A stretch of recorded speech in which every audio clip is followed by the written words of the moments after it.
Welcome to the Breakneck Podcast with myself, Ian Sweeney, and my co-host, Matt Pashensky. We're going to jump right in. As always, it's a busy week in AI land. Matt, what do you want to talk about this week? Today, we are talking about first is the Elon Musk versus OpenAI, maybe Elon Musk versus Sam Altman trial that is currently going on. So essentially what happened is Elon was the founder of OpenAI. I think that's something he wasn't the founder of Tesla, which is the thing he's most famous for. He's actually the founder of OpenAI.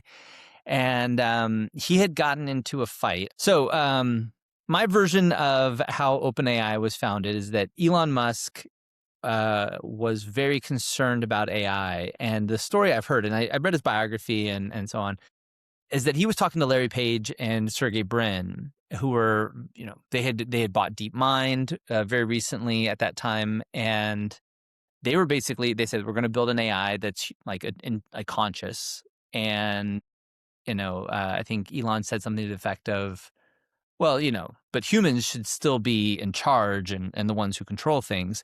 And they said, well, that's like speciest, I think is the specific word they used was speciest, as if, no, we're going to invent a new type of life. And if that happens to be better than us, then so be it. So be it, which is, the very meritocratic ethos of Google taken to the extreme. This upset Elon tremendously.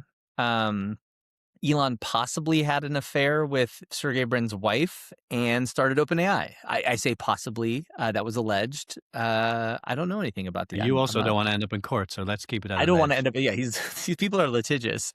And so it kind of started as a fallout between the Google founders, and Elon used to hang out, like stay on Sergey Brin's and Larry Page's couch because when he was like out of money, and according to the biography. And so that was the genesis. And then at the time, Sam Altman was at Y Combinator, where he had gone after his company Looped, which was in the founding class of Y Combinator, and he'd taken over as like CEO or head of Y Combinator after Paul Graham.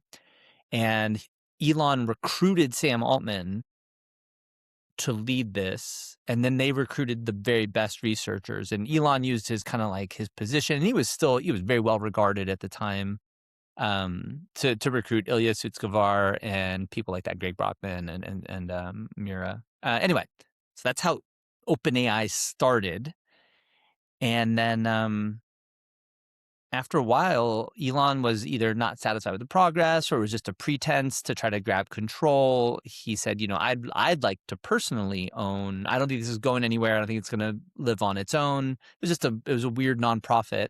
And so he tried to acquire it as part of Tesla, or in some way that Elon would be in charge of it instead of Sam Altman. And they said no. And so instead of Elon putting in $1 billion, he only put in few tens of millions, but still he was the one who founded it and put up the initial money and set up the relationship with NVIDIA and all that. And then they went their separate ways. And the contention that Elon has is that by setting up a for-profit entity that Microsoft invested in, they have violated that initial compact that they had set up. It's a nonprofit. So it's like trust. It's like, wait, so someone can die and then other people are in charge of this trust and the trust can't go away. It's a very odd law. It's like there's no principal agent anymore. And so they, Elon established a trust, but then they did all this stuff to get around it so they could take $1 billion from Microsoft and then fund what became ChatGPT. But on the other hand, Elon also recently started his own competitive AI lab, XAI. And so he has a lot of reason to just kneecap his rival. And it seems to be that the biggest winner of all this is Dario, who had left, Dario Amodei, who left with his sister and some other people to start Anthropic in 2020. And they're now valued at over $900 billion, according to today's latest reports, which is about equal to OpenAI. So it's a very messy trial. It might end up with some reward for Elon. Who knows? But I think it's Elon trying to kind of throw sand in the gear of OpenAI. But unfortunately for Elon, Anthropic is got the juice right now, and so this might just help something that he controls even less. I don't know. Yeah, well, it's even isn't it outside or in addition to it being a great sort of soap opera to watch along with, the transition from a nonprofit to a profit organization, I realize it's still a kind of a blended version of that. Been some precedent set in that. And so there's some legal and corporate structure questions to say, can you actually even do what they did because it's never been done before? So it's going to be super interesting. It's certainly the talk of the town at the moment here in the Bay Area in Silicon Valley. Stripe's conference is on at the moment. It's a big thing on this week. And Brockman, the CTO of OpenAI, was due to be there yesterday at the keynote or the second keynote. And one of the I forget which Collison it is the CEO announced that unfortunately couldn't make it, but they did roll in their their backup, which happened to be Sam Altman. So there was a cheer in the conference hall as they got an upgrade to Altman for the keynote conference. Yeah, that's the you got to use your miles for that to Yeah, get the you do. ultimate upgrade. You do. You do. You do. So what does this all mean? What does it matter? It seems like it's for both sides not really material. And in the case for OpenAI on their side, Elon put in like 30 million, and by taking the commercial arm of OpenAI public, or not public, but by accepting into a for-profit entity, they have now funded the OpenAI Foundation, which was nominally the thing that Elon started, with over $100 billion in funds. So it's kind of like crying, like, oh, I wanted to build this foundation. And it's like, yeah, the foundation figured out how to get $100 billion and you put in 30 million. It's like 30,000, Sam Altman did 30,000 times more to fund this organization than you did. So I mean, like, again, the whole thing's very weird. Like the idea that you can form this agentless, like, property is assigned to humans. I think this is let's take it do a segue into a totally different topic, which is, a trust doesn't own things, right? Like it's just this holding, it doesn't own them in the same sense. It's usually human beings that own things or human beings that have agency. And the idea of a nonprofit trust, that it's just perpetual and doesn't have a person in charge, but has these rules, very similar to, agents, like an AI agent, like I didn't see having that the one ability. coming. Well done, Matt. Well So done. we'll segue. We're going to talk a little bit about that later on when we talk about Anthropic Deal, which is their newest marketplace paper. But yeah, we thought that the drama should lead. If it bleeds, it leads, and a court case with the two of the richest people in the Silicon Valley, two most important people, is more fun. Definitely the most exciting court case this week in Silicon Valley. Is it that? No, like second place is a patent troll still. They're Yeah. suing Yeah. someone for one click checkout or something like that. Yeah. There you Okay, go. you had a second topic, which we were going to cover. Yeah. I mentioned Stripe this week. One of the huge themes of the Stripe conference, no big surprise, agentic commerce. For those who listen regularly, you know that it's a topic that I'm keenly interested in. But I wanted to give us another little study to talk about, which is from Anthropic. It is called Project Deal. Now, those of you who are tracking this might remember something called Project Vend.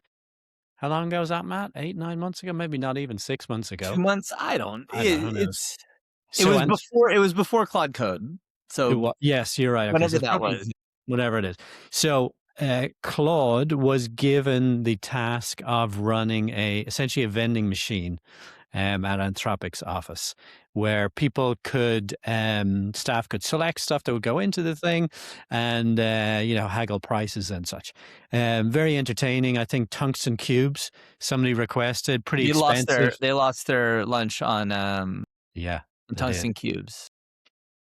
Project Deal, what is it? It's their next round. They tasked Claude with being a negotiation agent for, as it happens, employees. So they had 70 employees. Each of the employees had a $100 budget, and they came to the table, so to speak, with something they wanted to sell and things they were interested in buying. And it's worth a read. It's kind of entertaining. People were selling ping pong balls and broken bicycles, but it was really an exploration of how well could an agent negotiate and act on your behalf to complete a transaction, a sales or a purchase transaction. And it did a pretty good job. They found a couple of things. First of all, the participants were all pretty happy.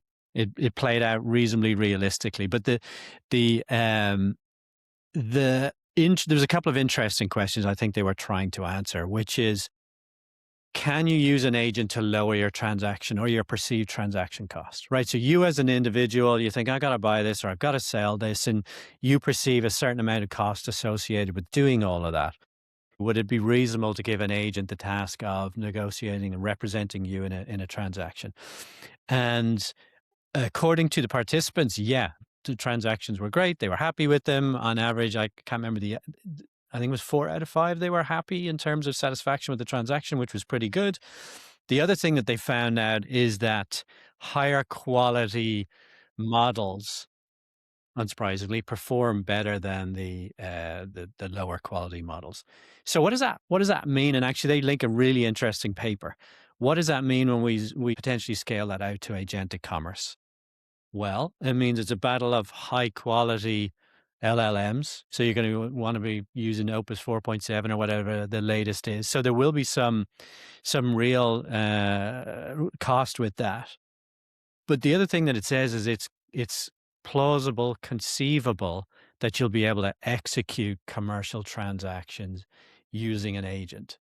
And this leans into something you're interested in. We'll find the link to the paper that they referenced here. But the prediction here is that we do architect businesses around cost of transaction. And this suggests, another person who sort of agrees with us, that we're going to be re-architecting businesses. But even from this perspective of commercial transactions. What do you think, Matt?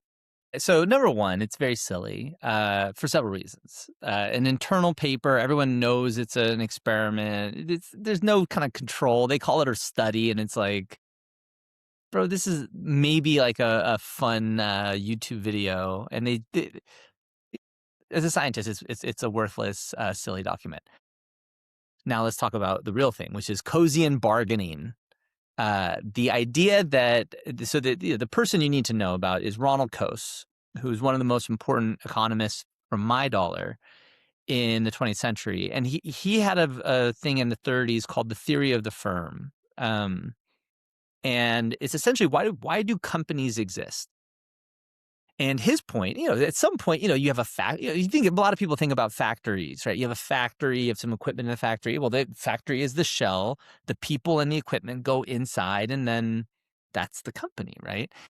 And okay, that kind of makes sense. And then when I was younger and starting out in companies, like, you have an office and everybody goes into the office. It was really easy for people to conceptualize everyone who has a badge to get in the office as an employee.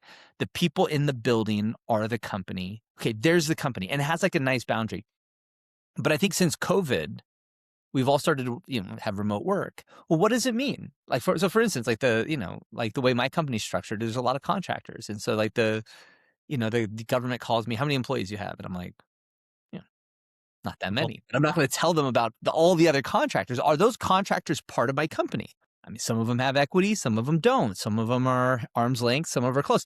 From my perspective, like, Pact is a spiritual movement, perhaps, but how do you define it as a company? And so Coase has a perfect example. This is why I'm so interested in it, is what is an economic entity and how do we relate to each other through economic entities, and how would you define one? And Coase's answer is, a firm is something that lowers the transaction costs of repeated transactions relative to the free market, right? So if I were to go on eBay and sell you something, to get back to Project Deal, okay, that's something like public. Everybody has access to it. There's open price discovery and price information. Nobody really has more information than anyone else. Now, let's say on the other hand, I had a church group, and I was doing deals inside that. Well, there's a lot more trust inside my church group, perhaps, depending on the church. And so you might expect to have better prices if as a seller, and simultaneously as a buyer, you might expect to have a much better average value. And so people would prefer to do transactions within their church group. Now that's not a finance, that's not what we would call a corporation, but it has a lot of the same structures. It is a place or some kind of affinity, a spiritual movement that allows transaction costs to be lower. And so when we talk about bargaining and we talk about codes, the idea that AI can bring in additional context, additional information, help people develop reputation much faster and make that more credible means that overall, the transaction cost, which is the delta between the best price you could ever get if everyone trusted each other and what you actually get in the public market, starts to go down. If you think about a company, they're sending emails, they're asking people to build products, they're selling things. One way of looking, this is like the psychedelic view of the corporation, is that itself is a set of transactions which have lower transaction costs. If you imagine, you've had a job, I've had jobs, like you just send somebody an email, has private information. Well, you're all under NDA. So there's no transaction cost to that data transfer. It's not even a financial transaction. It's just a type of transaction. And the cost is lowered because we're all on the same page. You have similar incentives. We don't want to get fired, right? Well, now imagine having agents inside the company. Well, the agents don't care if they get fired because they don't care about anything. They're just computer code.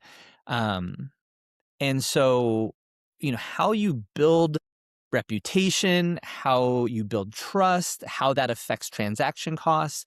How you It build means it leverage too, though, right? I well, it mean, gives if you leverage. There's huge advantages, there's huge downsides, there's all kinds of stuff. And I think to your point, if you imagine it as a set of transactions, if you start to try to bring agents in and agents don't have the same capability to form trust that humans do with other humans, right?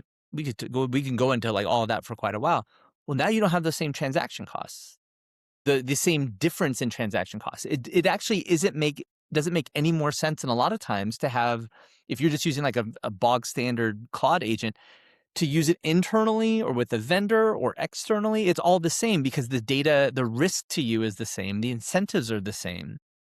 And so as you bring AI into your company and you have very different ways of establishing trust, reputation, incentives, what happens to the actual company blows up. Or alternatively, if you can bring in agents into a cozy and bargaining situation, which is kind of like this deal, you can maybe build trust with people outside your company extraordinarily well, maybe to a degree that's better than inside your company. All of that tends to blow up and to disaggregate the existing corporate structures.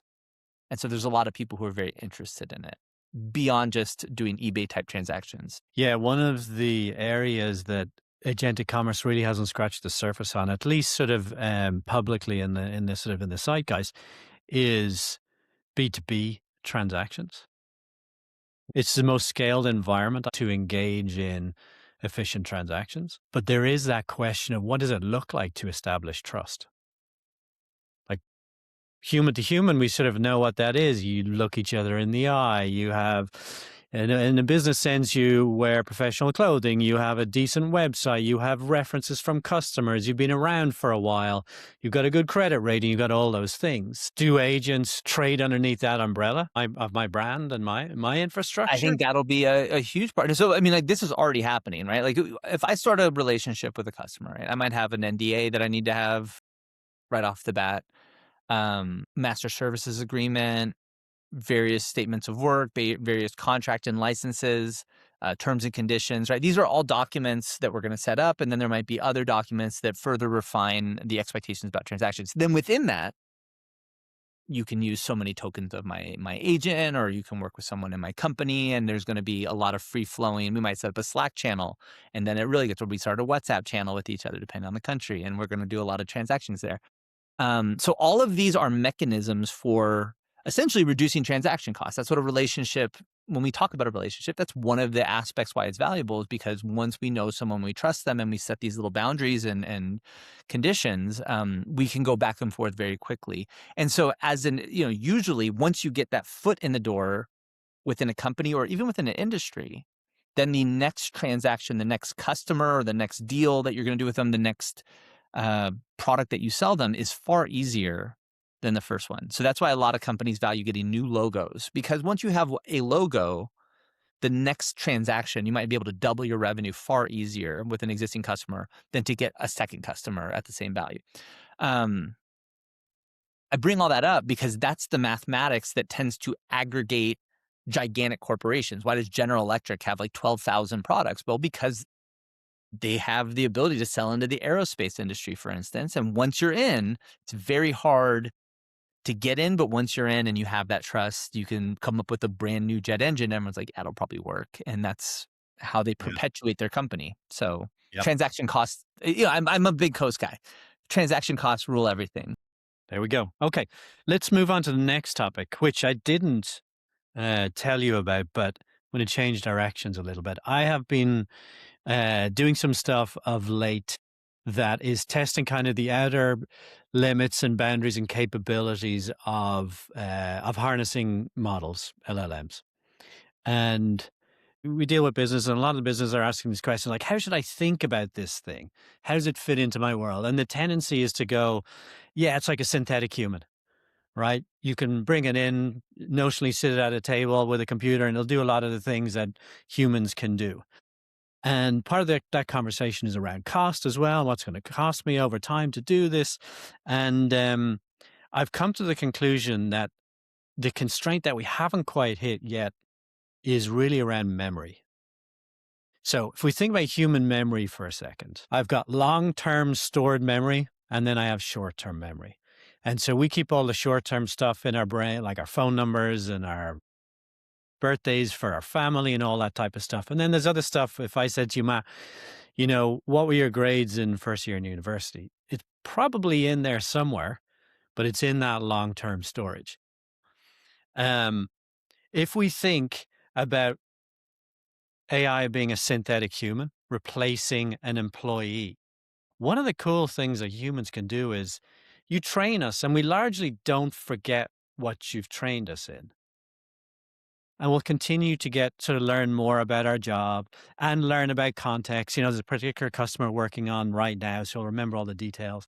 And then a month's time, we'll remember the important stuff, but we'll forget most of the stuff, because we don't need that anymore.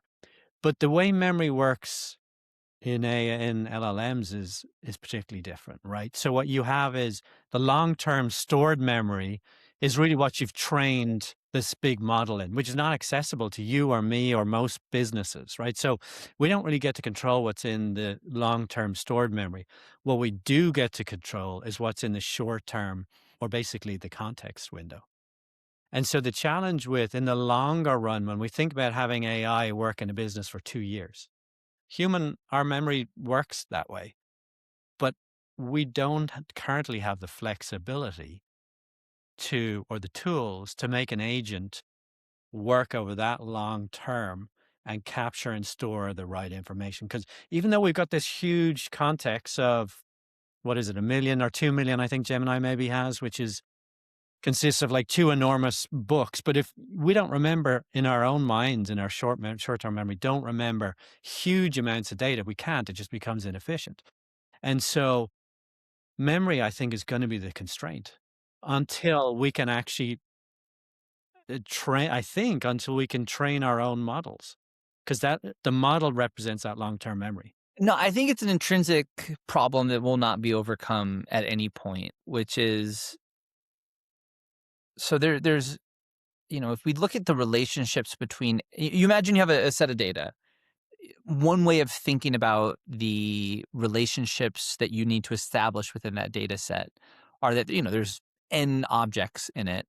Well, if I need to be able to compare any two of them, that's one kind of rough understanding of, I'm going to be able to think about all of the things in this data set.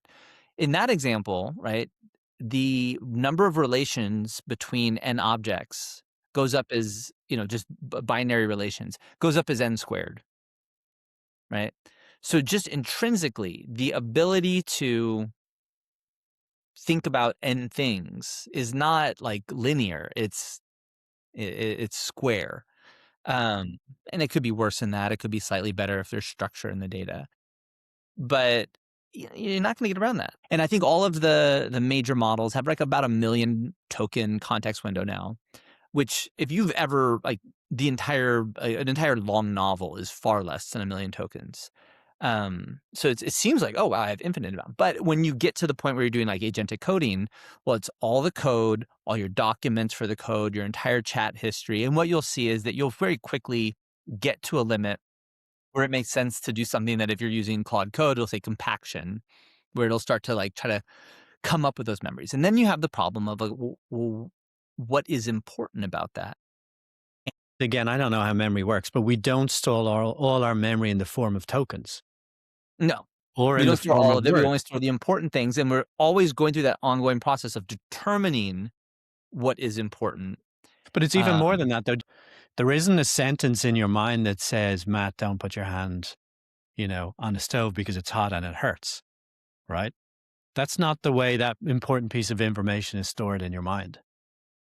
yeah, So we have and this is, going back to multimodal and the fact that LLMs are great, but if you have to force everything through the nozzle, so to speak, of language, that's actually a constraint. That's why the well, world models are super interesting to there me. was a good DeepSeek paper that I saw this morning on image processing.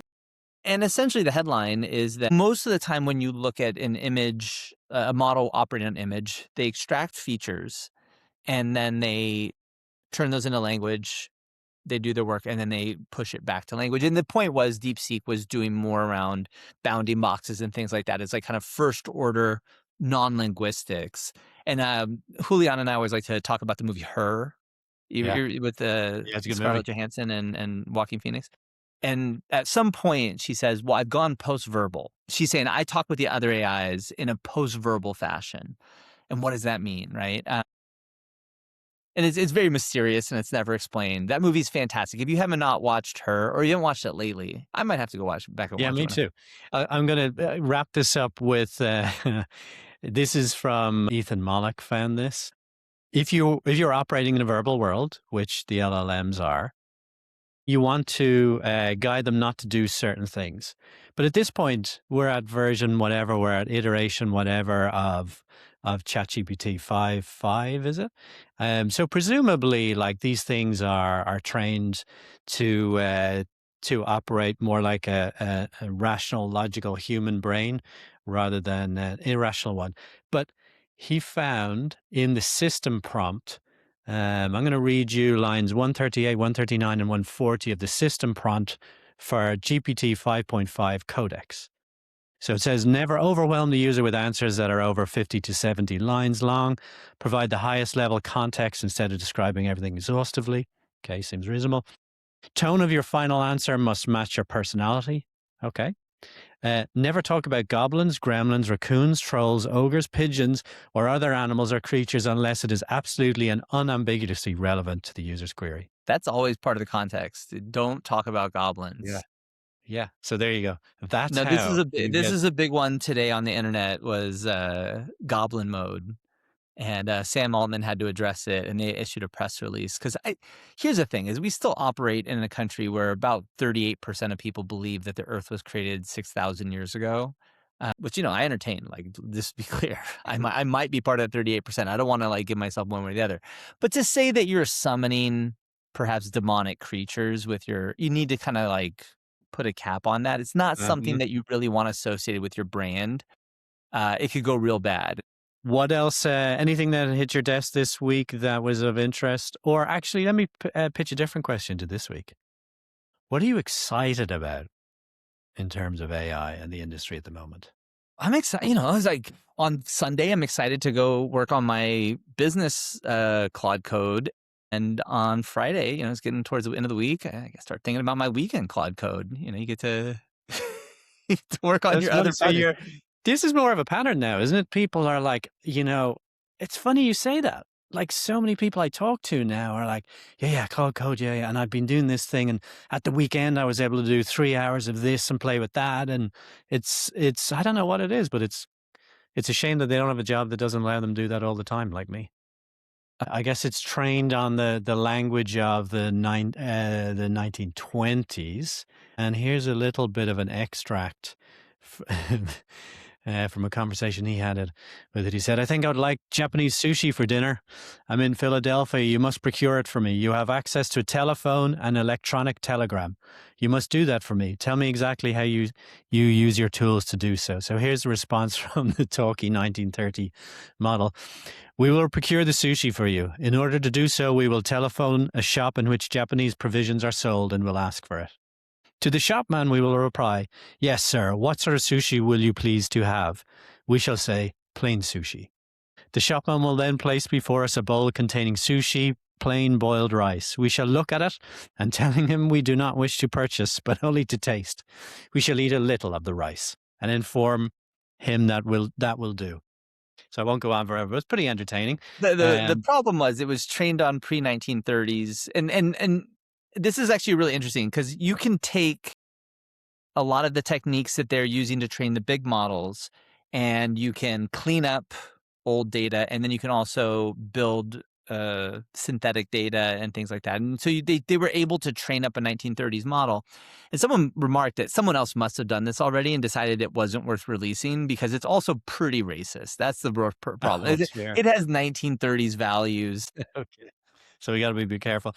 Counter to that, I have a high schooler who's got his AP exams coming up, and I was asking what his plan was for, like study for the next couple of weeks and how he's breaking it down across different subjects. And he didn't really want to talk about it. And then he saw an opportunity, so he said, "Okay, all right, we'll talk about it." And he said, "Yeah, it'd be great, Dad, if I could use your ChatGPT for studying, because I've got the We pro get the version." fancy one. You get them. Yeah. Was it $20?